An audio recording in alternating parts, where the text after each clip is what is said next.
Իսկ հիմա ասենք փորձագետի քաղաքագետ Ալեն Ղավոնդյանին ես կտամ այն հարցը, որը որ հուզում է բոլորին։ Բա ինչ է լինելու։ Բարդ հարց է։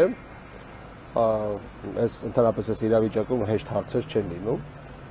Մենք ծայրահեղ բարդ իրավիճակում ենք հայտնվել եւ հիմնականում եւ շոշափելիորեն դրա մեղավորությունը գործող իշխանություններինն է եւ առաջին համարով կոնկրետ գործող վարչապետին է։ Պետք է արձանագրել, որ մարդ, ով գաղափար չուներ ու կարծես թե այդպես էլ գաղափար չունեցավ պետությունն ինչ է, իսկ պետությունը արժեք է, խմբագրի ինտրիգանության մակարդակից չաճեց, նույն գործիքակազմով 2.5 տարի մանիպուլյացիաներով, որևէ խնդիր չլուծելով, իդեպ այդ խոստումները տեսանկարահանված են, այդ խնդիրները չեն լուծվել, ավելին սահմանադրությամբ իր վրա դրած պարտականությունները չկատարելով, խոսքը պետության տարածքային ամբողջականության, Արցախի երաշխավոր լինելու, մեր համաքաղաքացիների ֆիզիկական անվտանգության մասին է։ Այդ ամեն ինչից զերծ մնալով 2.5 տարի ակտիվ մանիպուլյացիա իրականացնում նախկիններ, ներկաներ այդ կեղծ օրակարգային, այսպես էմոցիոնալ թեզի վրա։ Անկամ եթե դուք ստամոք սաղիքային տրակտի խնդիր ունեք, վստահորեն իմացեք այդտեղ մեղավոր են նախկինները։ Անկամ եթե ինչ-որ մի բան Սոմալիում կամ ասենք հասարակածային Գվինեայում այնպես չէ, վստահ եղեք, որ այսպես նախկին ռեժիմներն են մեղավոր եւ բոլորը դա պետական մտածողության հետ որևէ աղերս չունեցող իրավիճակ է։ Երեկվա ակտը դրսևորում է, այսինքն երբ որ երկրի օրենքով երկրի ամենակարևոր պատասխանատու այսպես հանձնառությունները իր վրա վերցած մարդը զուգահեռ միտինգի կոչ է անում, իմանալով, որ կրքերը բորբոքված են, իմանալով, որ մենք ինստիտուցիոնալ կոլապսի մեջ ենք որպես պետություն, տեսնելով, թե Գենշտաբը ինչ արձագանք է ցույց տվել դավադիր պատերազմի արդյունքում ձևավորված այս իրավիճակին, ինքը ոչ թե փորձում է կրքերը մեղմել, խնդիրները տեղափոխել բանակցային օրակարգ, պարտված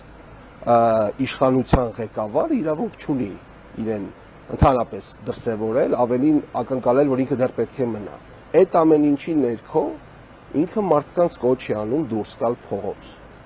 իմանալով, որ ընդդիմադիր ինչ-որ շրջանակներ կամ հայրենիքի այսպես պաշտպանության կոմիտեն եւ այլն իրենց ընդդիմադիր վարքը դրսևորում են, հա, որը քաղաքական նորմալ այսպես քայլ է, հա, տրամաբանական քայլ է։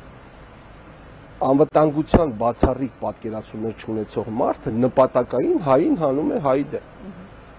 Երեկվա նախորդ օրը, երբ որ տեղի ունեցավ կամ 2 օր առաջ, երբ որ տեղի ունեցավ հերթական հանրահավաքը հրապարակում, որին մասնակցում էր 10,000 կարծես 200 հոգի, դա այդ հային հայի դեմ հանելու նպատակային կետերից մեկն էր։ Հենց այնպես չէր ընտրվել, այսպես երթի ուղին, չէ՞։ Այսինքն մի հանրահավաքը տեղի է ունենում Ազատության հրապարակում, մյուս հանրահավաքը նպատակային բերում են Մաշտոցի պողոտայով, որպեսզի երկու էմոցիոնալ իրավիճակները իրար հետ բախվեն։ Այսինքն դու հանում ես հային հայի դեմ, գիտեք ով է ողջունում է։ Աշխարհում որևէ երկիր չի ողջունել, բացառապես Թուրքիայի արտգործնախարարը, Թուրքիայի վարչապետը եւ Թուրքիայի գյուղատնտեսության նախարարը ողջունեցին, այսինքն աղաղակում է, սա իմ մարդն է, էլ ինչպես ասենք որ հասկանալի։ Ու ամենակարևորը այն է, որ սրանք գնահատականներ չեն, սրանք փաստեր են։ Այսինքն անկախ իմ անձնական, նեղ անձնական պատկերացումներից ես որևէ քաղաքական կուսակցության կամ թիմի կամ անձի հետ չեմ ասոցացում եւ նրա թիմակիցը չեմ, ունենք մի իրավիճակ, որ դրանք հայտարարվում են, դրանք գրավոր տեքստեր չեն, դրանք վիդեո ուղերձներ են։ Ունենք այդպիսի մարդ, ով չզլացավ 3 վարչական ամենացածր մակարդակից, մինչև ամենաբարձր մակարդակի ռեսուրս օգտագործելու միջոցով, պոլիկլինիկաները, դպրոցները։ Իդեպ դա էլ է փաստ, այլ ոչ թե ենթադրություն։ Անկասկած, որովհետև կամ մի քանի տասնյակ ձայնագրություններ, հա, որ մարդկանց համոզում են, ընդ որում են մարդիկ, ովքեր դա կազմակերպում են, ընդունում են, որ դա իրենք արել են։ Պարոն Ղեմորջյան, դուք մատնանշեցիք վարչական ռեսուրս, իսկ ես հիշեցի իմ առաջին տպավորությունը երեկվա հանրահավաքից, ինձ թվում էր, որ դա նախընտրական ցույց է։ Եթե մենք համեմատենք այդ սույն անձնավորության կազմակերպած նախընտրական արշավներին 2019-ին, ընդհանուր առմամբ ինչ որ չափով կարող էր այդպես լինել իհարկե, բայց ներկա գտնվող մարդիկ հավանաբար ներքին դժգոհությունից այդ մարդիկ հասկանում են, որ իրենց բերել են միտինգի, իրանք գիտեն, որ այդ գումարը վերցրել է, ինքը զզվում է այդ ամեն ինչից, ինչ որ հոգու խորքում միգուցե ինքը իրանից էլ է զզվում, որովհետև ինքը իրան պահում է հավանաբար այնպես, ինչպես միգուցե չէր ուզենա պահել, բայց ինչ են չհանգամանքներից ելնելով ինքը իրեն այդպես է պահում։ Դա իհարկե չի նվազեցնում քայլի մեղքի էլեմենտը, բայց ունենք այն ինչ որ ունենք։ Պետք է նշել, որ այդ վարչական ռեսուրսը շատ այսպես ոչ միանշանակ երևույթ է։ Մարդը, ով վարչական ռեսուրսով միտինգ է կազմակերպում, այդ նույն վարչական ռեսուրսով միտինգի ժամանակ հնչեցրած արտահերթ ընտրությունների օրակարգն կազմակերպելու է, չէ՞։ Ցավոք մենք ունեցել ենք այդպիսի նախկին օրակարգեր, հա, այդպիսի փորձառություններ ունեցել ենք։ Իդեպ 2018 թվականին, երբ որ այս պսևդահեղափոխությունը մեկնարկեց, շատ արագ ինչ որ մարդիկ, ովքեր ընտրական ինչ որ գործընթացների մեջ բավական փորձառու են եղել, ճակերտավոր ընտրական գործընթացներին, շատ արագ միանգամից դարձան հպարտ հեղափոխական, հա։ Այդպես չի լինում իհարկե, բայց իրանք դարձան, որովհետև կոնյունկտուրան ստիպեց, որպեսզի նրանք տեղափոխվեն։ Այդ մարդկանց հմտությունները չեն վերացել։ Իրանք գիտեն ընտրություններ կեղծելու ձևը եւ այլն եւ այլն։ Այսինքն մենք ոչ միայն ազգային անվտանգության մասով կորուստներ ենք ունեցել, այլ նաև մենք վերադառնում ենք հին քաղաքական մշակույթին, որի դեմ էր կարծես թե առաջինը 3 միտինգի տեղում ինչ որ դերվագային լաչառության դրսևորումներ ունեցող սույն անձնավորությունը։ Պետք է հասկանալ, որ պետությունը դա ՀԿ չի, պետությունը դա թերթ չի, որտեղ կարող ես վճարովի սկզբունքներով տարբեր հոդվածներ գրել կամ վճար ստանալ չգրելու դիմաց, հա։ Եվ այլն, պետությունը արժեք է։ Եվս մի հնչեցրած մտքի հետ, սա արդեն զուտ քաղաքագիտական մեկնաբանություն է թերևս պահանջում։ Կարծես մեզ տանում են նորից կիսանախագահական համակարգի, հա։ Ինչ է դա նշանակում։ Դա հետ քայլ է։ Ես առհասարակ կարծում եմ, որ այն երկրները, որոնք չունեն կայացած կուսակցական համակարգ, մենք չեն կարող լինել պարլամենտական հանրապետություններ, դա վատ փորձառություն էր մեր քաղաքական պատմության մեջ։ Կիսանախագահականը ունի թե դրական, թե ռիսկային էլեմենտներ։ Այստեղ իհարկե խնդիրը այն է, թե ովքեր են եւ ինչ թիմեր են փորձում այդ ամեն ինչը առաջ տանել։ Այստեղ ամենակարևորը պրոֆեսիոնալիզմն է։ Անկամ այն վարչական ռեսուրսը, որ իրենք ունեին, չկարողացան կապիտալիզացնել քանակի հրապարակում, որովհետև որպեսզի քաղաքագետը որպեսզի ռեալ կարծիք հայտնի, ինքը պետք է տեղում լինի ու հասկանա թե այդ մարդիկ ինչու են եկել այդտեղ, հա։ Դու գնացել ես։ Այո, անկասկած, որովհետև դա նաև մասնագիտական այսպես պարտականություն է, ու կարծում եմ, որ մետրոյի կայարանում միտինգի կուտակվող մարդկանց քանակը ժետոններ գնելու շատ ավելի մեծանում էր, քան այնտեղ հրապարակում գտնվող մարդկանց քանակը, հա։ Պետք է հասկանալ, որ մարդկանց մեջ շատ բաներ փոխվել են, բայց պետք է հասկանալ, որ վերջապես այս քաղաքացին, որին համոզեցին, խաբեցին, բառից մի իմաստով, որ ինքը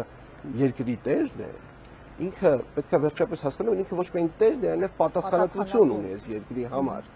Այդ 7000 տղերքը, 10000-ից ավել վիրավորները, Արցախի կորուստը եւ այն մնացյալի անհայտ ճակատագիրը, այն դավադիժ ճակերտավոր դեմարկացիան, որ դեռ շարունակվելու է։ Այո։ Եվ շատ այլ հանգամանքներ կապված պետական գաղտնիքների եւ այլ պրոցեսների հետ, որոնք այս ընթացքում հանրայնացվել են եւ այլն արվել։ Դրանք պետք է պատասխանատվության, այսինքն այդ ամեն ինչ անողները պետք է պատասխանատվության ենթարկվեն։ Ում կողմից։ Միգուցե բանակի, դուք եք կողմ, որ չպետք է բանակը միջամտի եւ անելիք չունի։ Եվ եթե ունի, ապա ինչպես։ Այստեղ շատ կարևոր ու նուրբ կետ կա սահմանադրություն, լավ վատ ինքը կա, բայց այս սահմանադրությունը պետք է իրականությունը արտացոլի։ Այսինքն այն օրենքը, որ չի արտացոլում պետության անվտանգության առանցքը, քաղաքացիների ֆիզիկական անվտանգությունը, նվազագույն փոփոխման ենթակա է։ Իհարկե,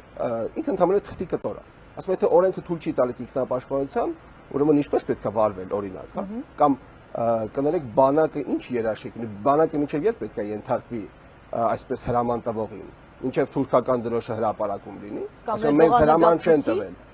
Օրինակ, հա, այսինքն սրանք հարցադրումներ են, որոնց մասին պետք է մտածել, չէ՞։ Ինձ թվում է, ես մտածել եմ դրա մասին եւ ինձ համար հասկացել եմ մի բան։ Այն պահին, երբ որ չգործելը վերածվում է ազգային անվտանգության խնդրի, բանակը պիտի գործի։ Ուղղակի այդ ազգային անվտանգության խնդիր սպառնալիք ձևակերպումը գուցե երբևէ պիտի իսկապես ձևակերպում ունենա եւ լինի հստակ, ոչ թե կամայական ընտրովի։ Կան իրավիճակներ եւ կան սցենարներ, երբ որ դու ակնհայտ եւ ուղղակի ունես անհրաժեշտ քեզ ինֆորմացիան, թե ուղղակի հրամանների տեսքով, թե անգործության տեսքով, թե նպատակային քաոս ստեղծելու առումով, թե պետական կառավարման համակարգը կաթվածի հասցնելու տեսքով, թե մարդկանց միջև սևեր սպիտակներ, այսինքն ատելության գեներացիա ստեղծելու եւ դա վարքի վերածելու տեսքով։ Այդ իրավիճակները ցուցիչներ են առնվազն։ Ես չեմ ասում գաղտնալսումները եւ այլն, որոնք կարող են լինել եւ կարող են չլինել, որ առնվազն որոշում ընդունող կոնկրետ անձի մասով ունենք խնդիր եւ միգուցե նա ոչ թե երաշխավոր է ազգային անվտանգության, այլ միգուցե հիմնական սպառնալիքն է։ Հետևաբար այս պարագայում բացառապես առաջնորդվել գործող օրենսդրական կարգավորումներով տեխնիկապես ոչ միայն ճիշտ չի, այլև պետության գոյության տեսանկյունից մեծ հարցեր է առաջացնում։ Եթե գործող իշխանությունը ստանում է միայն մեկ երկրի աջակցություն, որի անունը Թուրքիայի Հանրապետություն է, ով անմիջական ներգրավվածություն է ունեցել Արցախում տեղի ունեցող, Արցախի շուրջ տեղի ունեցող ռազմական գործողություններում, ախր ես ակնհայտ ճշմարտություններ եմ ասում։ Մենք այսօր ենք հասել։ Այսինքն մենք խոսում ենք նրա մասին, որ Թուրքիայի ղեկավարությունը աջակցում է Հայաստանի գործող իշխանության գործադիրի ղեկավարին, ու դեռ մարդիկ նստած ինչ-որ բաների մասին են խոսում, հա։ Եվ արդյոք այն մարդիկ, ովքեր երկիրը պաշտպանելու համար գնացին ու նահատակվեցին, արժանի են այսպիսի վերաբերմունքին։ Կարծում եմ թող այդ մարդիկ իրենց пассив դիրքորոշմամբ, այդ այսպես absenteism-ով, անտարբերությամբ, երբ որ ասում են մենք որևէ մեկի կողմից չենք, դուք առաջերտին պետության կողմից չեք, որտեղ պետության կողմից գնացող մարդիկ ցավոք երաբլուրում են, այն մնացած ովքեր ինչ կարողանում են, փորձում են անել։ Եվ մեկ էլ մի խնդիր էլ կա, կուզեմ անդրադառնալ, այդ քննադատությունները, որ նստում են Facebook-ում ու սկսում են քննադատել։ Այս այսպես սխալ է անում։ Ես սրտացավ եք, իջեք օգտեք։ Այդ է ճանապարհը, ուրիշ ճանապարհ չկա։ Ես ելի եմ ասում, ես քաղաքական կողմնորոշում բնականաբար չունեմ, որտեղ մասնագետը չպետք է ունենա գոնե դա։ Եթե քննադատում եք, իջեք օգտեք։ Եթե ձեր համար քննադատել եք միշտ ընդդիմության գործունեությունը անկասկած։ եւ իջել եք։ Ես գործողություններով ներկա եք եւ պատրաստ եք կոնսուլտացիաներով, խորհրդատվությամբ եւ ձեր քննադատությամբ լինել օգտակար։ Ես քննադատել եմ թե իշխանությանը, ես իշխանության ինչ որ խողովակների հետ տարբեր քննարկումներ եմ ունեցել առնվազն մի քանի տարի առաջ, թե ինչպես կարելի էր ինչ-ինչ խնդիրներ լուծել հանուն պետության։ Ես քննադատել եմ Գորգ Բաղրամյանում այսպես միտինգ կազմակերպող հայրենիքի փրկության կոմիտեի տարբեր ներկայացուցիչների։ Ես նրանց հետ այսպես գործընկերային հարաբերություններ եմ ունեցել նախկինում եւ այսօր։ Պետք է հասկանալ, որ կա ինչ-որ շեմ, որից հետո քաղաքականը չի կարևոր, այլ պետականն է կարևոր։ Շնորհակալ եմ ձեր ներկայության համար, ձեր վերլուծությունների համար եւ մեկնաբանությունների։ Հարգելի հեռուստադիտողներ, մենք զրուցում ենք քաղաքագետ Ալեն Ղևոնդյանի հետ։